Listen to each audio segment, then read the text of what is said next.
The Māori flag adorning Parliament's windows, serving as a reminder to those inside this house belongs to the people. What looks like a long protest march is actually a deeply rooted display of material power, something most protests fail to generate. Regular protests often frame themselves around specific grievances, for example, climate change, housing, etc. In contrast, Hīkoi are expressions of whakapapa in motion, ancestral obligation, intergenerational responsibility, and embodied resistance. This gives them a depth and legitimacy beyond liberal-esque appeals to the state. They emerge from a living historical continuum, not just a reaction to a current event. For capital and the state, that's deeply threatening. It signals a long-term resistance rooted in identity, land and history, not short-term agitation that can be managed or co-opted. They revive collective discipline and tikanga as an alternative social order. A hīkoi is like people practicing tikanga together, making decisions collectively, caring for each other. That models a radically different kind of social reproduction. It challenges the individualism of capitalist liberalism. The idea that people can move, feed, house, and organize themselves outside the state and market is terrifying to both. They represent a refusal to be passive stakeholders. Governments love consultation and managed participation, where people can be included as long as they play by the rules. Hīkoi flip that on its head. They're unapologetically autonomous. They represent mana motuhake in motion, not asking but asserting. That kind of political subject, self-determining, grounded in tikanga, and outside the rules of representative democracy, is deeply threatening to the legitimacy of both settler governments and capitalist institutions. They disrupt capitalist spatial order. Hīkoi remap space. Capitalism depends on smooth flows of people, commodities and productivity. A hīkoi, especially when it moves through cities or highways, disrupts that flow. It asserts indigenous spatial sovereignty over settler-imposed infrastructure. The land becomes contested again, physically and publicly. This material disruption of everyday capitalist function is far more threatening than, say, a sanctioned rally in a public square. From a materialist perspective, a hīkoi increases bargaining power by changing the terrain of struggle in several concrete ways, economically, socially, and politically. A hīkoi is a strike on normality. It disrupts the flow of goods, people, and productivity that capital depends on. When hundreds or thousands move as a collective force across whenua, it becomes clear. The land isn't settled, and neither are the people. This raises the cost of ignoring demands, not in money alone, but in governability, signalling autonomous organizing capacity. A hīkoi shows that Maori communities can mobilize without relying on state, union, or NGO infrastructure.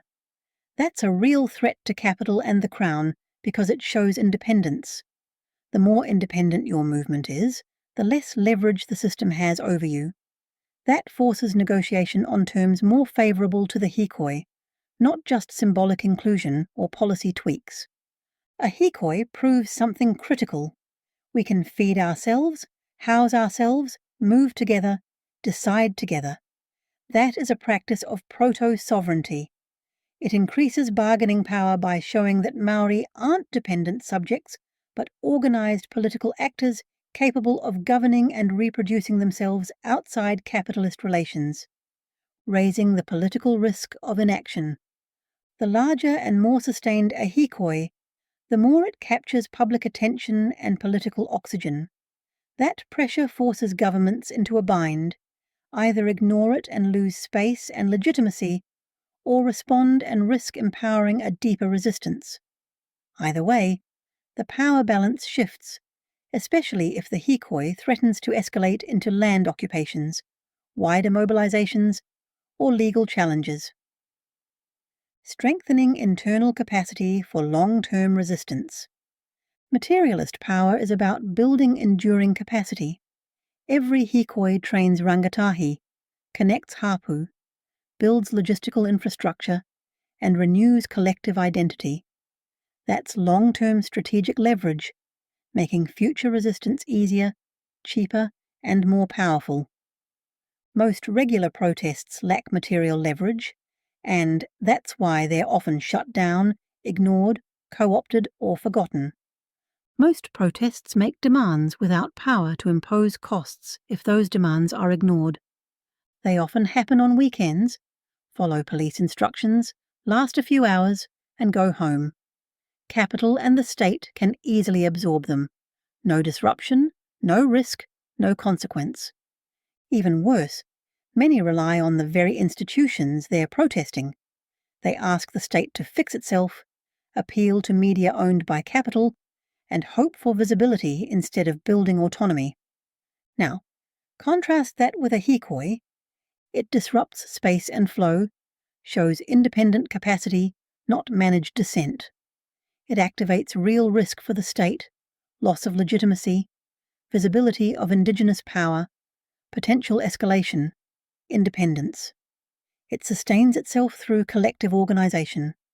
That's bargaining power.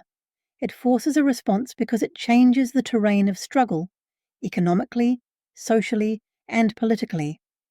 Most protests don't do that. They ask. Hīkoi assert. What happens if you, after the election, govern again and are supported by enough parties to actually get rid of the Maori seats? I wouldn't support that unless it was with an agreement with Maori. So, okay, I mean, let's say, for instance, you got, us and ACT said, we want to get rid of them, and we all decided, okay, despite the fact we didn't campaign on any of that, we're going to go and do it, because as you say, it's been long-standing National Party policy. I tell you what would happen, Hīkoi's from hell. Ex-New Zealand Prime Minister John Key's Hīkoi's from hell comment is a perfect example of the state recognising the unique political and material power that Hīkoi represent.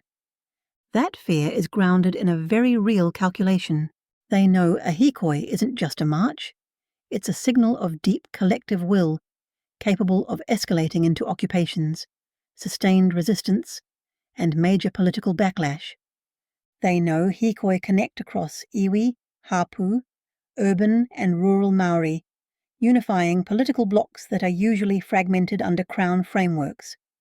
And they know that when Hīkoi happen, Pākehā media and public opinion can shift, if only because of the spectacle and moral clarity it brings. Politicians like Key fear Hīkoi, not just because of the optics, but because they understand it could ignite a wider, less controllable movement. When he said Hīkoi's from hell, he wasn't being dramatic.